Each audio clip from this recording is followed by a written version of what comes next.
Welcome to Finding Certainty with your host and U.S. Army veteran, Patrick Laing. Over the next hour, you'll learn from Patrick and his expert guests how to attract more certainty into your business and your life. Now, here is your host, Patrick Laing. Welcome to Finding Certainty. If you're new to the show, we appreciate you stopping by and giving us a listen. Many of you are repeat offenders, I say, recurring listeners or repeat listeners, and we really appreciate your patronage. Today, I'm pleased to introduce Mr. Jon Chintanaroad. He is a recruiting expert. He started a company called Recruiting Accelerator, where he now coaches others on how to start their own recruiting firm, many of whom do it on the side, many of whom do it full-time. So we're going to be talking today on how to duplicate ourselves, how to take our expertise and turn it into a business, maybe become a consultant or an expert.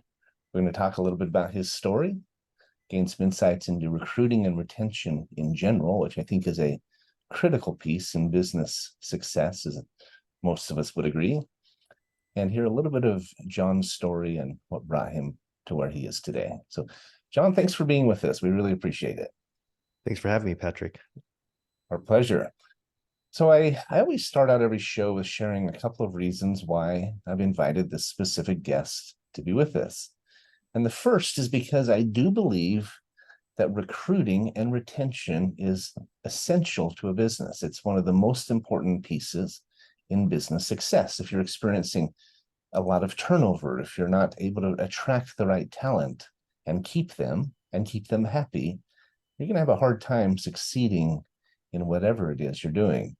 And so that's the first reason, because Jon, as I said, is going to be able to share some insights into this topic. The second reason, though, is that Jon has taken this expertise, and we are going to hear his story, but he's taken this expertise, as I said, and gone to the next level.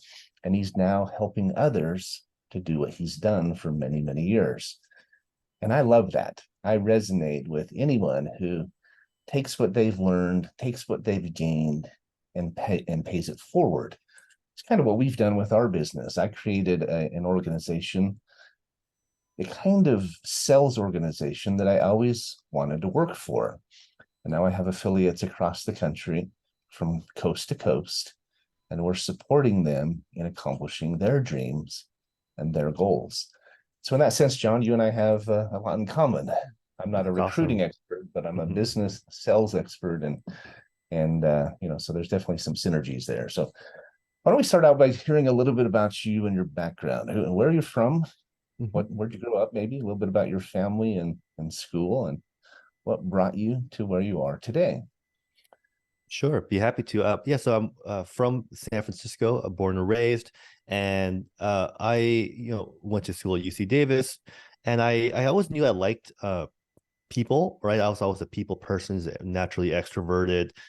Like most of your listeners, I'm sure business owners tend to be good with people.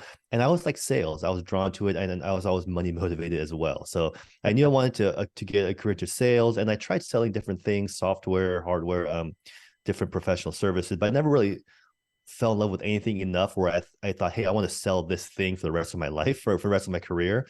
And so one day I walked into a staffing temp agency looking for a job, and they're like, hey, why don't you come and just work for us, right? And that's how people end up, I think, falling into recruiting, like career recruiters. And no one actually goes to school to become a recruiter, or right. I think a lot of for agencies too, right? No one goes to school to become an insurance agency person or a real estate agent, right? They just go to school and they fall into it. So I fell into it. I liked it. I liked helping people find jobs. I liked helping companies find people. And so that's how I kind of got my career started that way. That's the exact analogy or thought that came into my mind, is kind of like an insurance agent. In that sense, most, I think, insurance agents didn't go to school or grow up thinking, I want to be an insurance agent. Yeah, they get out of college and they can't find a job, and they end up going there, right? And yet those who have done well in it, those who've stuck with it, are living extraordinary lives. Those residual incomes just keep coming in for years and years and years. And I think it's a great comparison. So being a people person, okay, you said, I think most business owners are people persons, or people. How would you say that? People, right? Yeah, yeah. I think it's an interesting conversation. Let's maybe dive into that a little bit, because as I have worked with customers all over the country, right, I find they fall into one of three categories. They're either really good at sales and people, and they're extroverts. They're really either bad at it. You know, you got those that are even antisocial, right? A lot of contractors, they don't like customers. They're good at putting on roofs, or they're good at plumbing or Mhm. something like that. And then you have those in the middle that would like to be good, not that they don't want to be better at sales or working with people or speaking. They just don't know how to do it. It doesn't come naturally to them. So I guess you have the natural people. You Yeah. have those who want to be there, and those who just don't, right? And so, which one were you? You say it came I easy. I think I was always a natural extrovert, but later on, as I developed more skills and experience in the world of recruiting, you kind of learn a structure of like, here's what makes a good conversation, and here's what makes a good email, here's what makes a good text message, right, or voicemail, and so the nice thing is someone who maybe doesn't feel like they're a natural people person can just follow, like, in our program we give a structure templates that they just follow out of the box, and that gets like 90% of the job done, right? It's hard to mess up if you have a blueprint. It's just, you just follow, it's like a recipe, right? Hard to mess up a recipe when we just give you like step by step.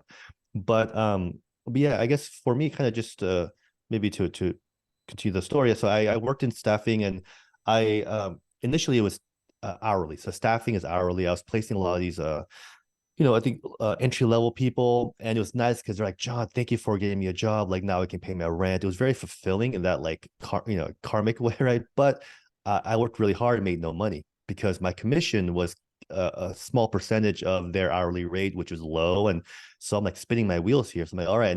Then I learned that the big bucks in recruiting was made by placing not hourly people, but full-time salaried people, because then you get a percentage of the salary. And for those who don't know, recruiting firms typically charge about 20% of their candidates' first year base salary as their fee.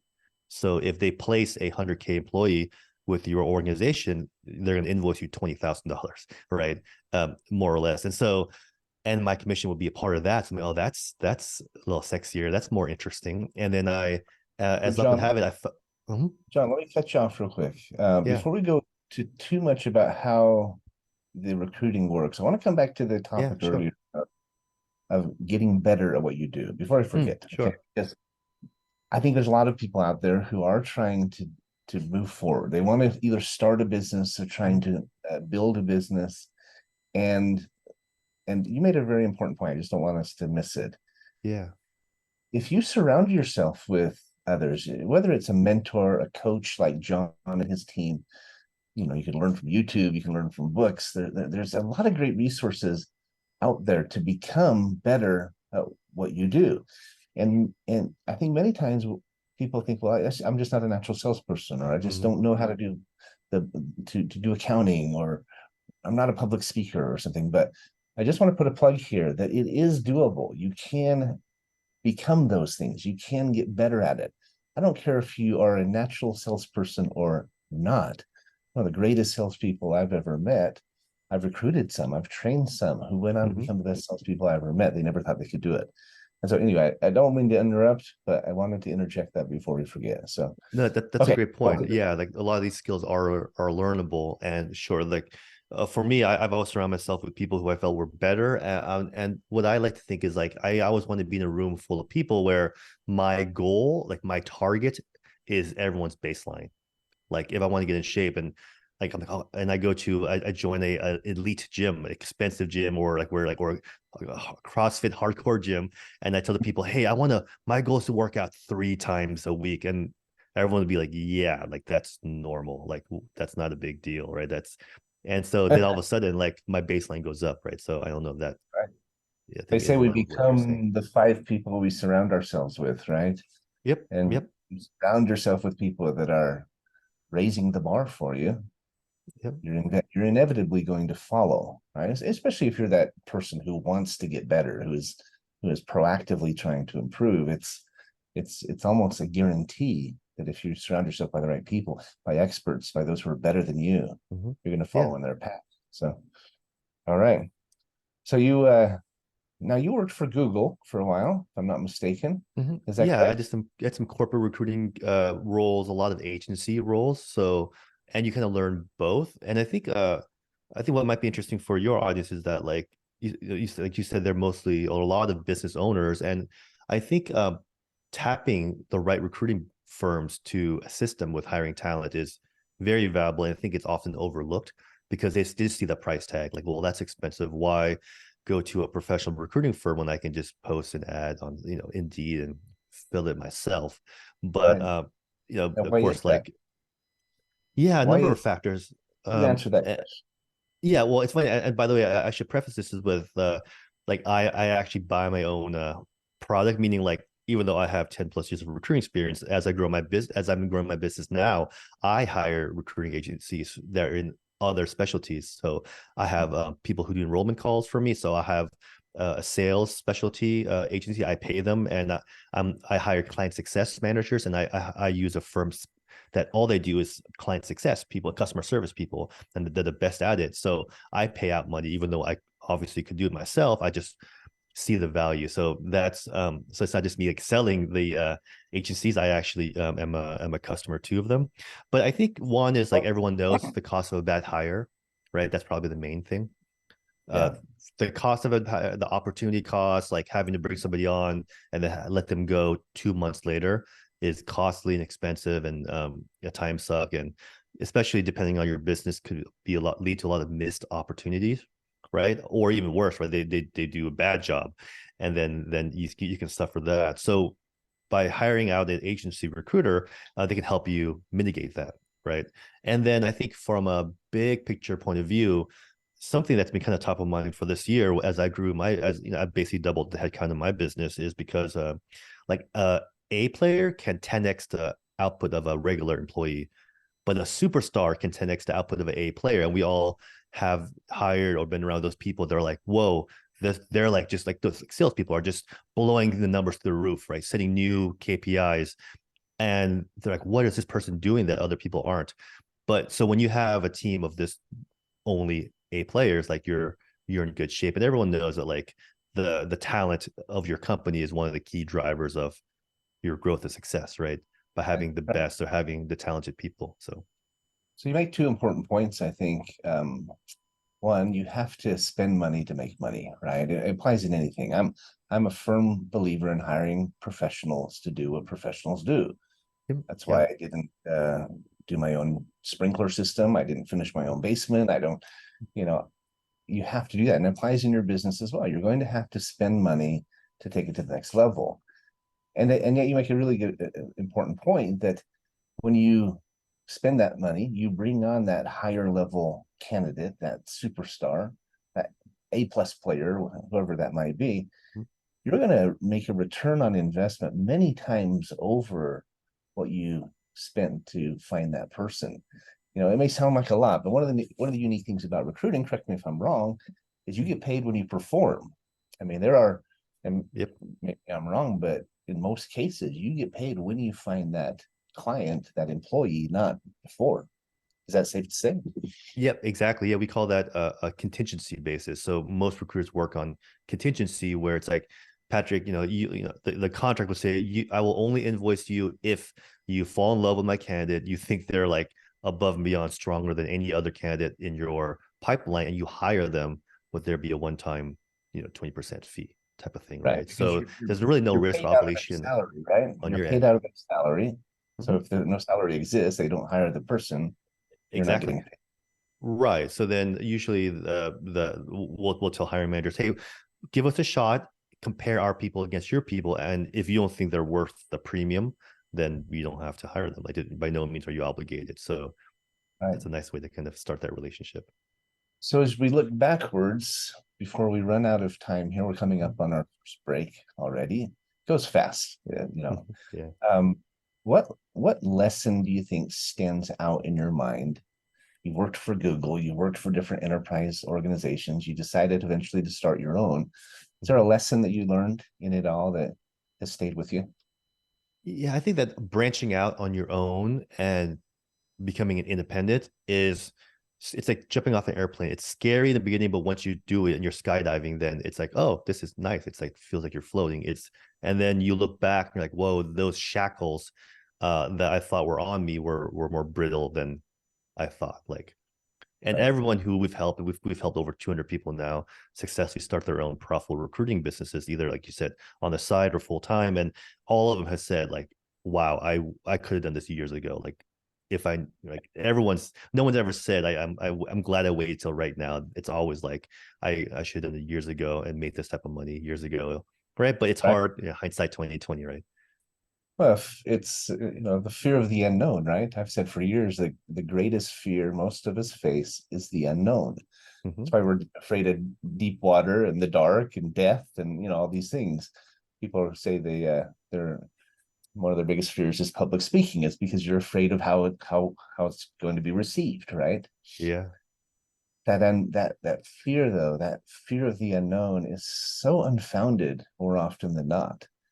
Well, I yeah. speak from personal experience. I was nervous about starting my own business, but I've made companies millions of dollars over the years, and I believed I could do it myself. When the pandemic hit, it forced us to make a decision. Am I going to keep looking for work? I got laid off. I said, no, I'm going to try it myself. This is the time to do it. And I am so grateful that I actually did so. Yeah, me too. I got laid off from my last recruiting agency job, which then gave me the opportunity to strike it out on my own. So we have that in common. I do. So a little bit about your family. You married, single? Yeah, married. I have a Right. 14-month-old son. And I Okay. think getting married, having the baby at the time, like really forced me to grow the business so I can free up my time and not. I had this fear of like my wife saying, "Hey, I couldn't get any sleep. I need your help today," and me saying, "Sorry, honey, I have like 8 back-to-back calls and meetings." And so that really forced me to really grow the business and remove myself as the bottleneck. We can get into that, of course, as well too. Right, right. Funny, we have so much in common.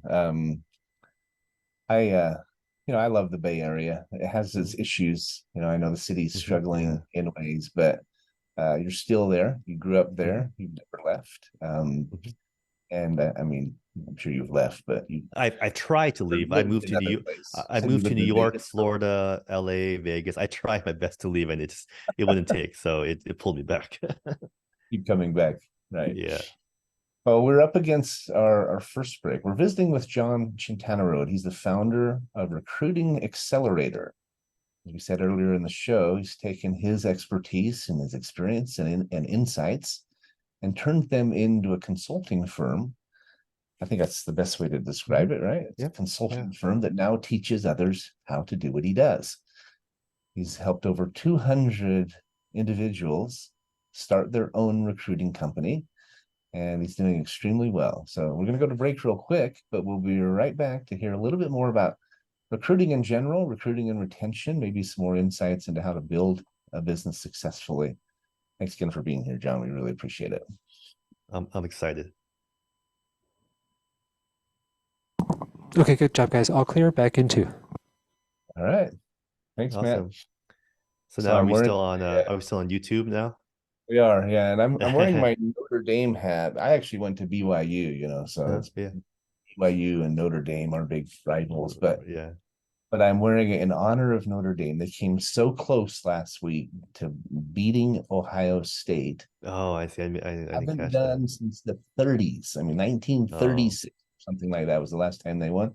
They were ahead at the end, and in the very last seconds, Ohio State scored. So that's heartbreaking. Yeah. heartbreaking. You get analogy for business, we come so close sometimes and things don't work out. But anyway, they made a valiant effort. So I'm wearing my hat in their Yeah. honor. No, that's cool. Now you said you went to UC Davis, is that right? Yeah, I went to UC Davis. I mostly just because it was farther enough from San Francisco where my family. I was wanting to get away from my Yeah. really strict parents. And I'm like, okay, I need to stretch out my legs here and figure out who I was. And so that was my time there. But I've always been entrepreneurial. Yeah. Like even in college, I was like instead of studying in class, I was like promoting nightclubs. I was like throwing parties and charging cover the door and trying to make a buck. That was my thing. I was trying to think about it. That was a people business too, right? Trying to do Gotta that. pay for But that, right? yeah, but yeah, it's funny that we do have a lot in common with just like branching out and the layoff that when I got laid off from my agency, they laid off the whole division, and I was like, because they're priming to be sold, and they're like, okay, we need to consolidate. So I'm like, yeah, so I'm like, can at least tell my clients what happened? They're like, no, we'll call your clients for you. And then when I got home, I'm like, you know what? Screw that. I'll just call them. I have them on my cell. And my top two clients were like, well, I'm sorry to hear that news. You got laid off, John. But like, why don't you branch out on your own and like we'll sign with you. Like we want to keep working with you. And so I wish I would have said that I had the guts to like pull a Jerry Maguire and just storm off and grab the goldfish and grab like, employee right with me. But instead I just got the boot, and that forced me out of that comfortable nest that was never quite, I knew like my full potential. I would never reach my full potential, but getting kicked out did force me to fly, right? Fly or fall, right? So Well, it's funny. Oh, sorry to jump in here, Patrick. We're coming back in about 10 seconds. Okay. I'll tell you my story as soon as we start back up here because it applies. Thanks, Matt.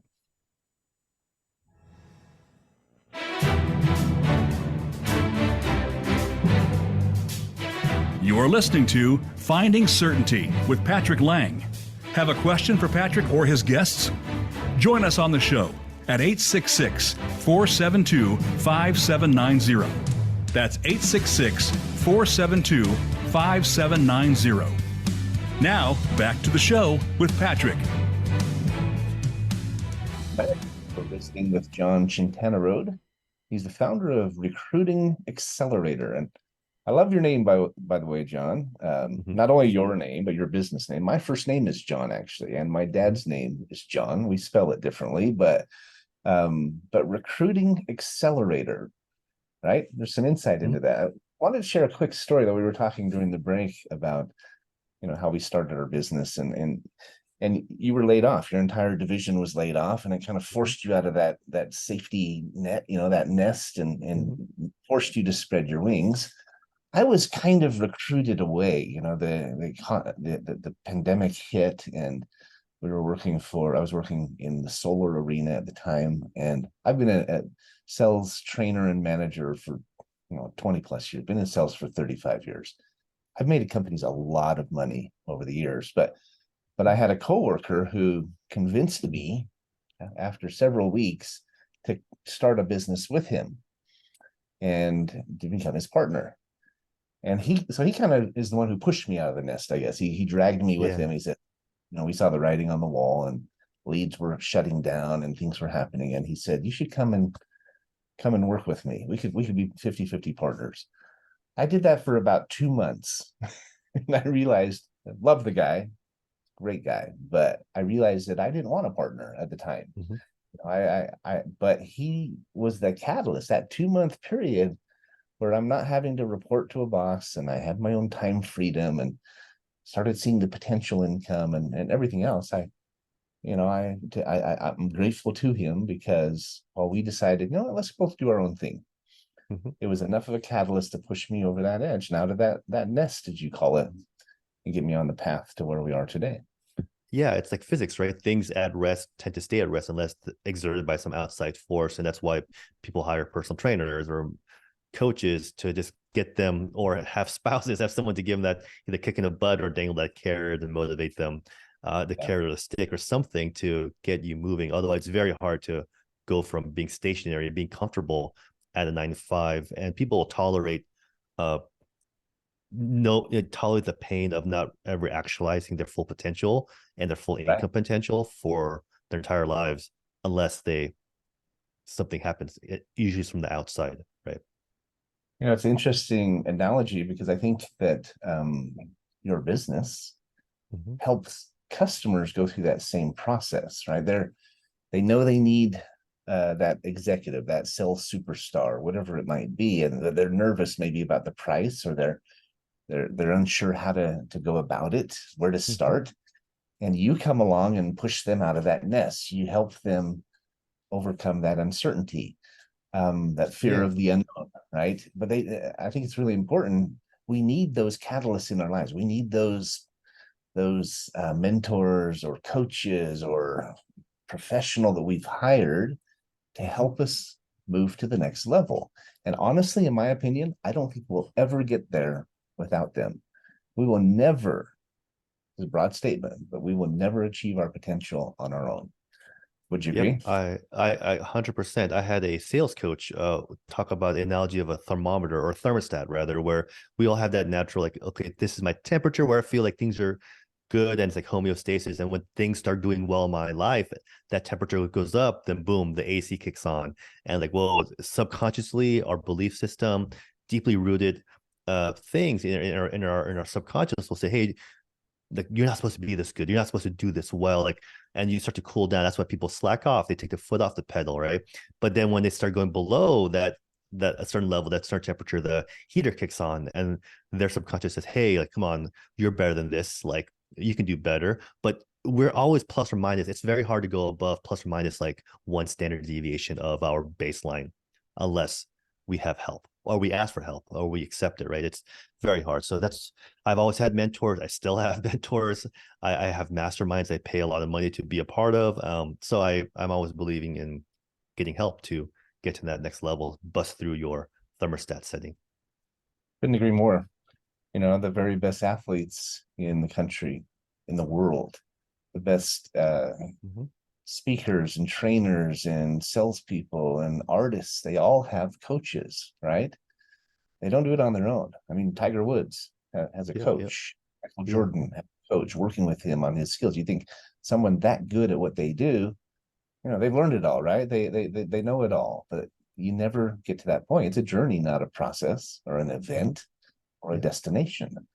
Well, we could beat that horse all day, but let's talk a little bit about Recruiting Accelerator, because you went from your corporate jobs and then in the different roles you had, Google and others, and then you made that jump.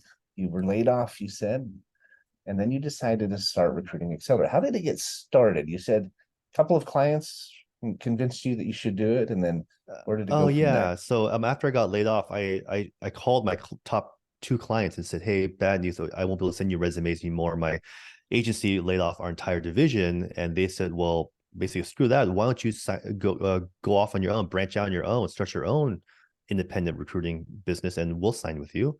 And so same thing, if it wasn't for the support, I mean, they supported me, they gave me the boost of confidence. This is, we're with you, John. So that over the weekend, I just threw together an LLC and a website, and I took my old contract from my old boss, removed her name, put my name in, sent it to them, and they signed it back. It came back signed. So I'm like, whoa, okay, I guess I'm in business. And so yeah, exactly. New logo, right? But same exact word for word thing. And then I never looked back. Over the course of about 5 years, we grew that agency. I brought in a partner. Later realized I didn't want a partner like you. And then when we parted ways, I thought, I was creatively hungry for something else. And at the time, a lot of my old coworkers from the agency world saw what I had done, saw that I was doing well, and said, hey, John, would you give me some pointers? I'm ready to spread my wings now, or my boss changed my commission structure and I'm pissed. I want to do my own thing, something, right? Some type of grievance. So as I showed them the ropes, I kind of gave them the playbook that took me years to kind of figure out on my own, the hard way, and they were able to take it and implement it super fast, like got results within weeks, which took me months and months and months, and years to iterate. So just seeing them get those quick wins was very rewarding and very satisfying. And like you said, felt nice to pass the torch. So then someone's like, hey, you should just make this your thing, like just teach people, like this is so valuable.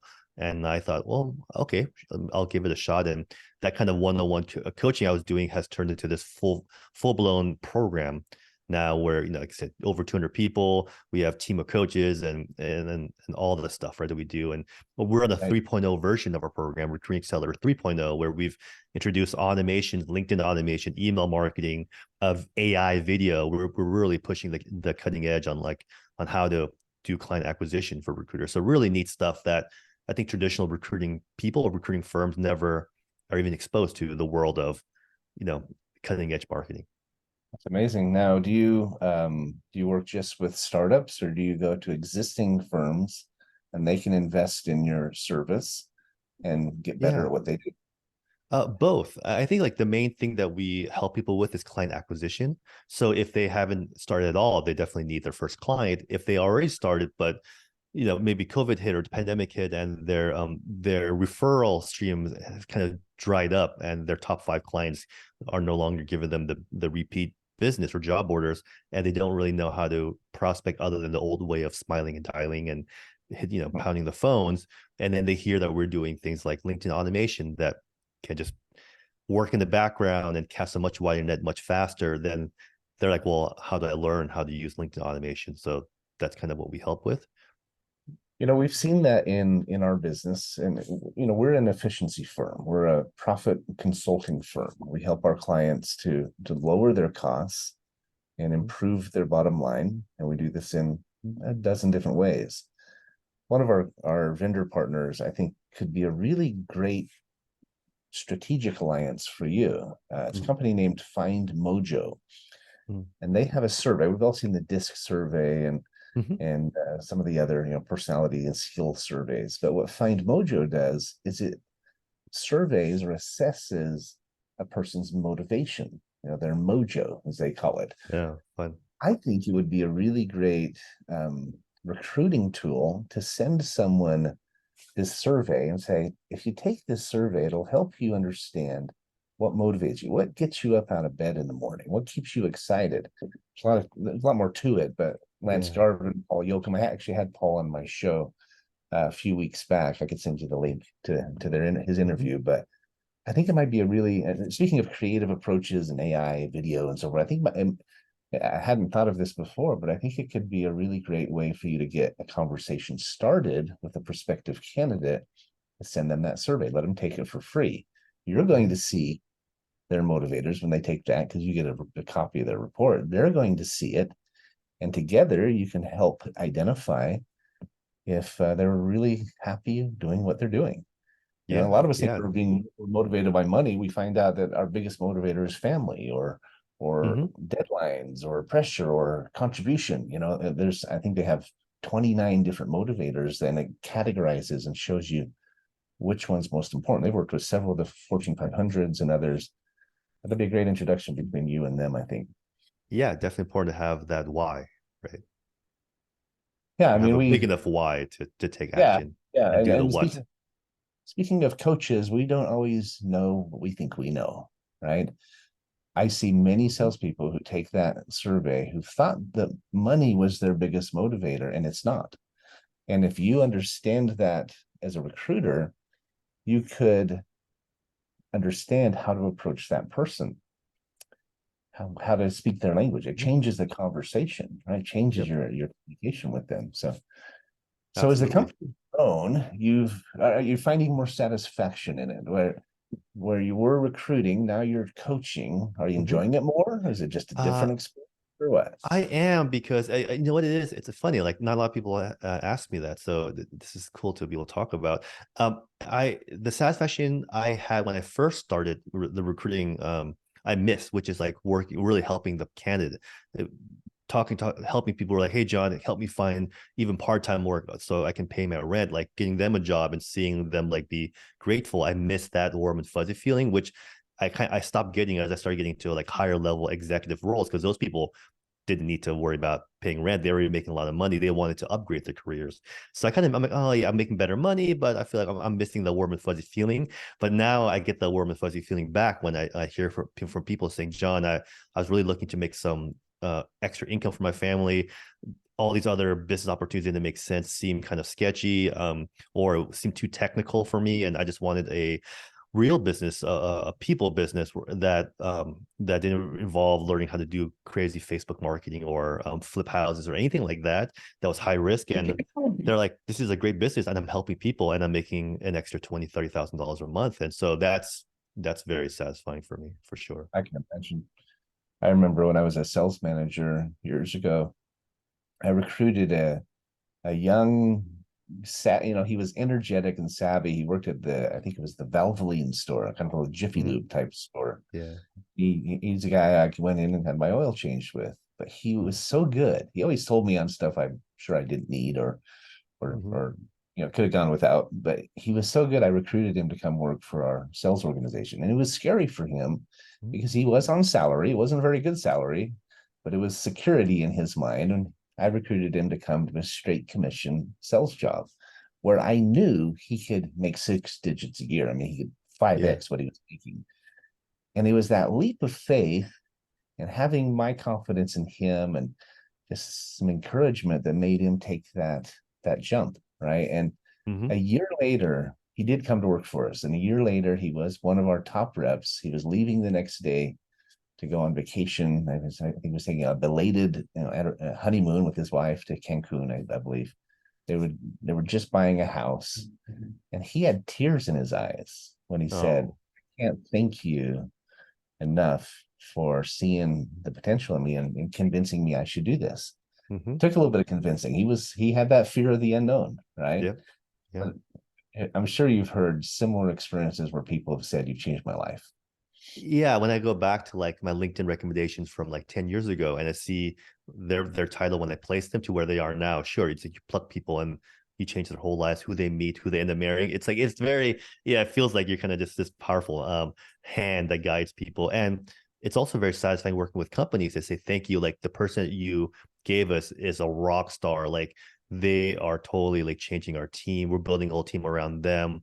Like it feels nice to help people on both sides and getting paid very well to do it. So it's kind of a win-win-win when you do it correctly, right?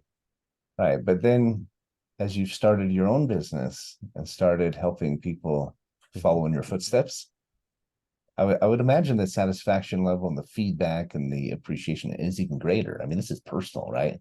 Yeah. You've given them a new lease on life. You've quadrupled their income. That's where it gets, I think, more emotional and more meaningful than just helping a company to recruit another person. I love it when people who I help quit their 9-to-5 job and they're like free of the corporate rat race and like and they do even more. They can double down their business, make even more money, and then that's very satisfying as well. But yeah, I think but because of the fear of the unknown, as you mentioned earlier, it is very daunting. I always recommend to people to find their version of a baby step. Like dip your toes in the water. There's ways to do it without risking really any that much time or money or energy. And as you start seeing incremental ROI and results, you can kind of just take a next step and next step. It doesn't have to be all in. So that's why the main thing we do is we help people do this while keeping their 9-to-5 job. You don't have to quit your job. You can just be your extra business on the side, right? Understood. What percentage would you say are part-time, doing it as a side gig and have actually full-time out of those two? I think about 70% of the people we work with still hold their 9-to-5 job. They usually keep this business off their LinkedIn, right? It's their independent business they run, and we help them do it with how to avoid conflict of interest or any potential non-competes. Do it very ethically. They can sleep well at night, and the moment their recruiting income outpaces their salary, then that's when they just go all in. So it's kind of a no-brainer. Well, I say one of the best ways to have more certainty in your life is to not have all your eggs in one basket. There's something to be said about having a side gig that's starting to produce and it's getting stronger and you're making more and more income and you're less nervous, right? If your job did dry up, if you did get laid off or the company made a change or got bought out, you have that backup plan. And I think it's one of the most powerful things that can create peace in your life and certainty, as we call it. And absolutely control over your financial control. future. Great word. Well, we're up against our second and last break, everyone. So if you're listening, thanks for being with us. We're visiting with Jon Chintanaroad. He's built a successful recruiting coaching business, Recruiting Accelerator. If you've been listening, we'll be right back and we'll finish the conversation here with a couple more insights into how maybe you can do the same thing in your own lane and so forth. So don't go away.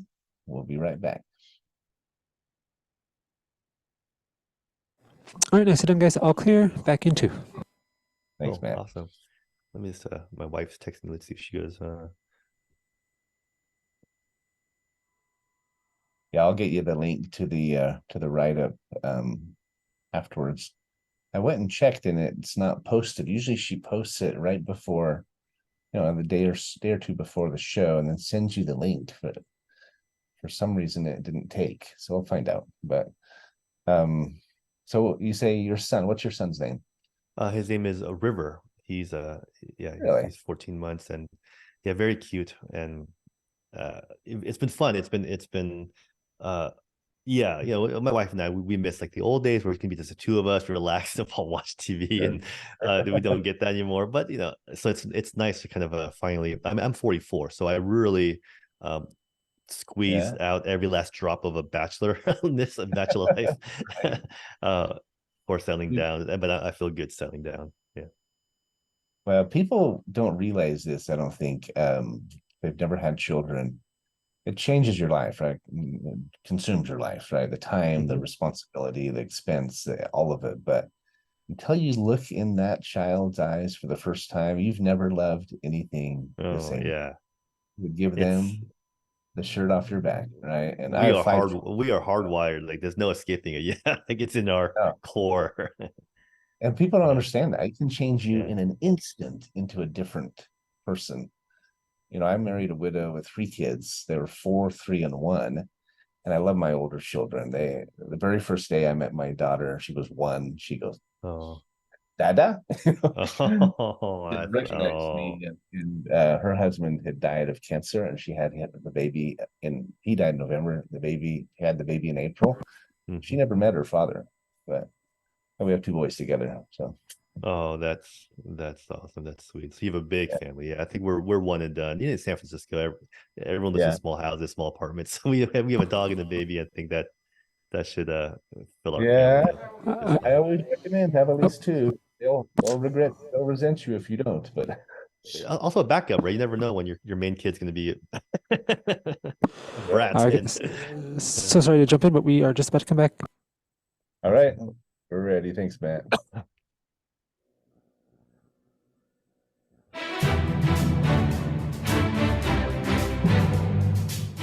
You're listening to Finding Certainty with Patrick Laing. Have a question for Patrick or his guests? Join us on the show at 866-472-5790. That's 866-472-5790. Now, back to the show with Patrick. And we're back visiting with Jon Chintanaroad of Recruiting Accelerator. We've been talking about his story as a recruiter who eventually became an entrepreneur. Now he's a coach teaching others how to do what he's done. One of my vendor partners is a company that actually reminds me of you, Jon. They're a profit consultant. A cost reduction firm, really. They work in the printer and copier space. It's this multi-billion-dollar arena. And there are companies all over America that are paying way more than they have to for their imaging technology. And they kind of followed the same path you did. They had clients coming to them saying, what would you think about just becoming a consultant, and we'll hire you to manage our contracts, to show us how to pay less, and we'll pay you on the difference, right? We'll pay you, and if you save us money, we keep 70%, you keep 30%. So they got to where they are now. They've been in business now 10 years. They've seen over $250 million in contracts influenced. We refer wow. business to them all the time. It's one of the ways we cut costs.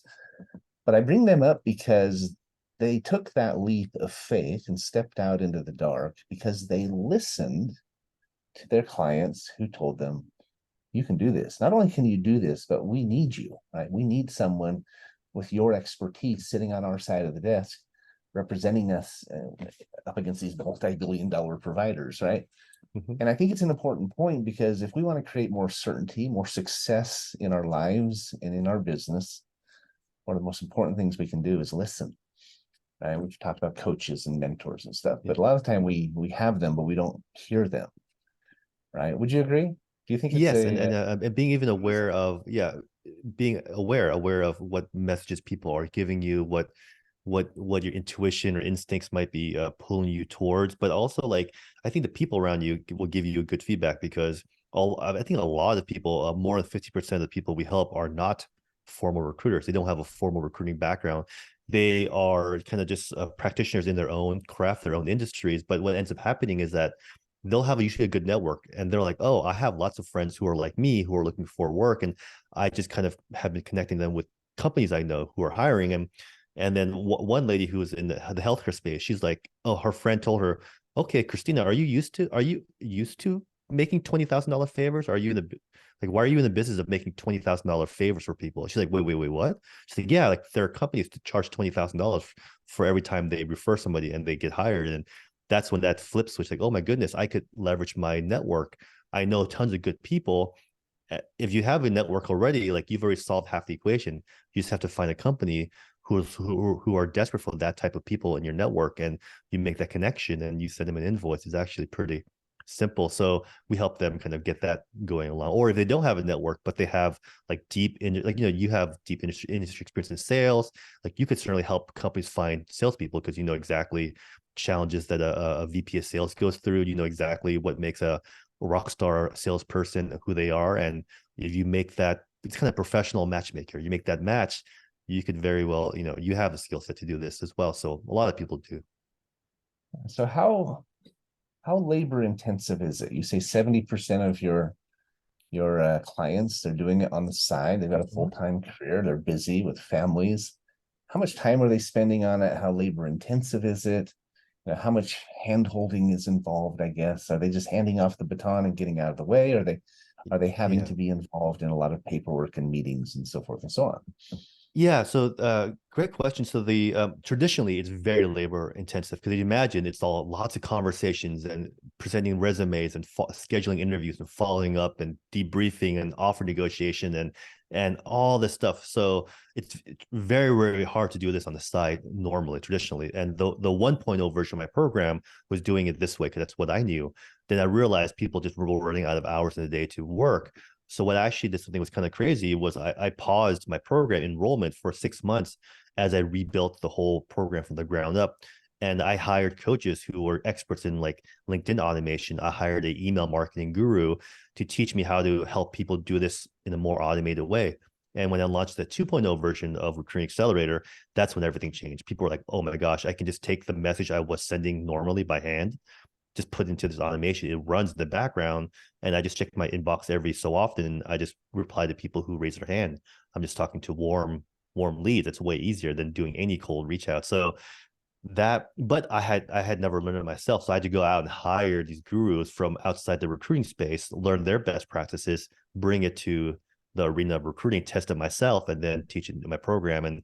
But as years went on, everyone was doing automation on LinkedIn and email. So that's when, the 3.0 version, I did the same thing. I paused enrollment for a little while. I learned about video messaging, audio messaging, like AI, using AI technology with our videos to send to potential clients, because I think in lots of spaces, lots of industries, it's very competitive. And recruiting is no exception. Recruiting has a very low bar to entry. You don't need to have a license or certification or degree. You can just anyone can open up shop overnight and try to get those $20,000 fees. But the downside is that low barrier to entry is very competitive. So I really work hard in trying to help people stand out from the crowd, cut through that noise. And you have to, otherwise, I think anyone who's ever tried this on their own has said the same thing. Hey, I try to reach out to 100 hiring managers. No one's getting back to me. What am I doing wrong, Jon? And then, we help them from there, right? Question for you. What are employees looking for these days? If you're going to attract someone away, is it always about income, or what else? What is it that grabs their attention? Because oftentimes you're recruiting somebody who already has a good job, right? They've got great benefits. They're working for maybe a prestige company. So what are you offering them that makes them want to consider making a move? Yeah, and that's cool. I would probably qualify as like the art of recruiting, because I think if they're entry level, sure, like bumping their pay by 20, offer them 20% more, you'll get them. But like you said, as you go to mid-tier, senior level, higher level, principal level, management level, money stops becoming their main motivating factor, and then it becomes like career growth, culture fit, that sort of thing. So I think with recruiting, people think that recruiting is all about how to find these great candidates, but with tools like LinkedIn, it's a pretty level playing field. Everyone can find people, all right? But how do you engage with them? How do you get them to even take a call when they're heads down, bearing great work, being recognized well, being paid well, and not even looking? That is, probably goes beyond the scope of a call like this to like explain how that works. But really, it's engaging them and like you said earlier, calling back to what you said, listening to exactly what they're saying about why they might even be looking, right? So some people, to a lot of people, it's like, hey, I feel like I'm running on 6 cylinders. My job is only tasking me with, but I have like 2 more cylinders to fire, and I feel like I want to grow, but I've hit a cap, right? Or I feel like my industry is dying out, or my company is going through some financial instability, and that scares me. So everyone has different motivations. If you listen and you can help them, then they'll take an interview with your clients. I agree. In my experience, I've been a sales manager, director of sales, a VP of sales. And in my experience, there were 3 things that motivated people to either respond well, right, to do better in their job, or actually make a change.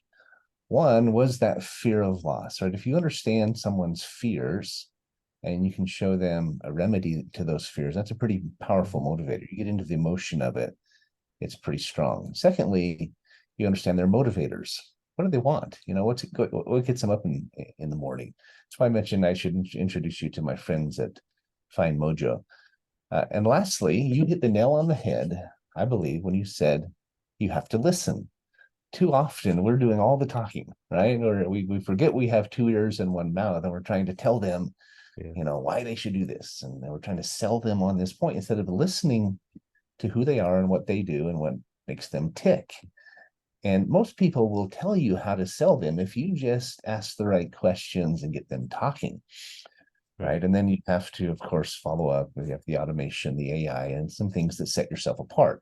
I believe that when it comes to recruiting and retention, businesses have to stand out. They have to set themselves apart. That's why our business benefits that we offer, they're one of the biggest sellers we have, because if you have great benefits you can offer your clients, it makes a significant difference in them wanting to come work for you, right? So we're up against the end of our show, but any last thoughts you'd share with them just in the last few minutes here?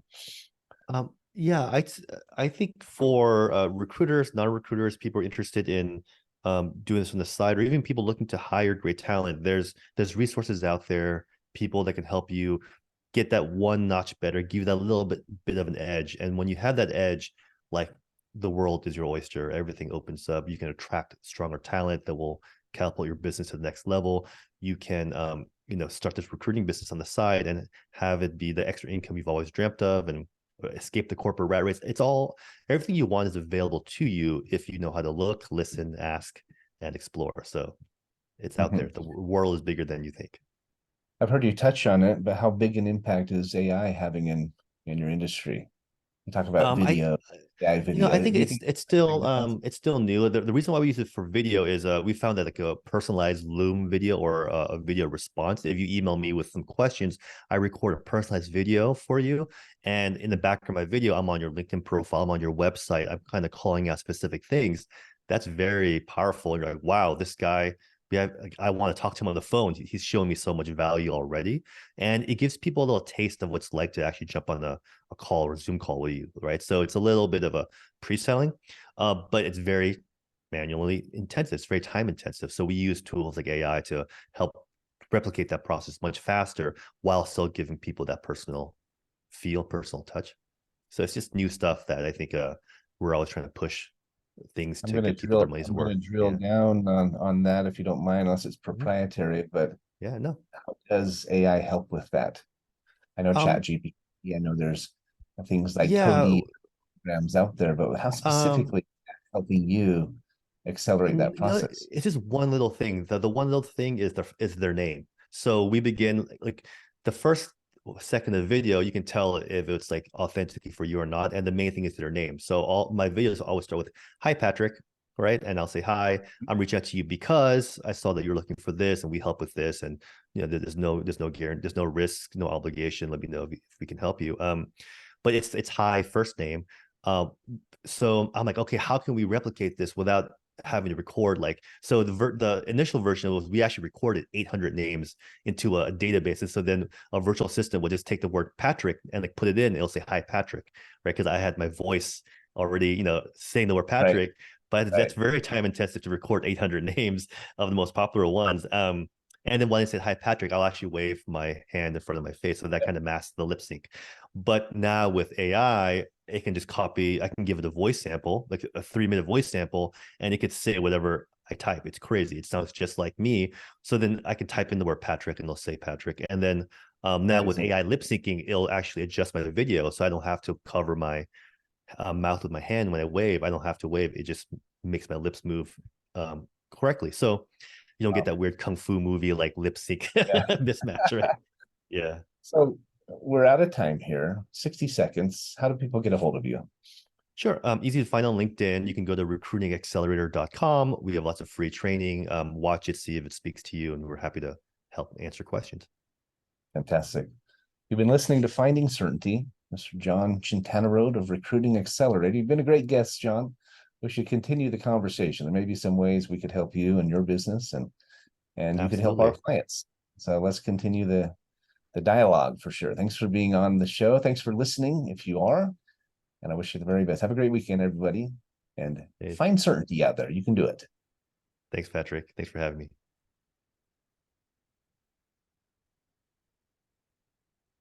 All right, excellent job, guys. Good show. All clear. Awesome. Thank you. Well, my wife's in the car, kind of giving me that wave, so I got to run. But thanks, Patrick. Let's stay in touch for sure.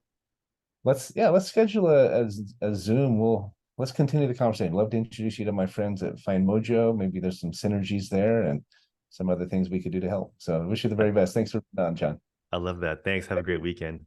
Yeah, do me a favor. I'll send you the link to the episode. Send it out to your network, social media.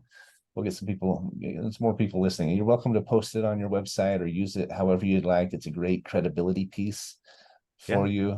And, you get people who are kind of sitting on the fence and thinking about hiring you. You should say, well, you should listen to this interview. We find it helps you a lot to get them off the phone. 100%.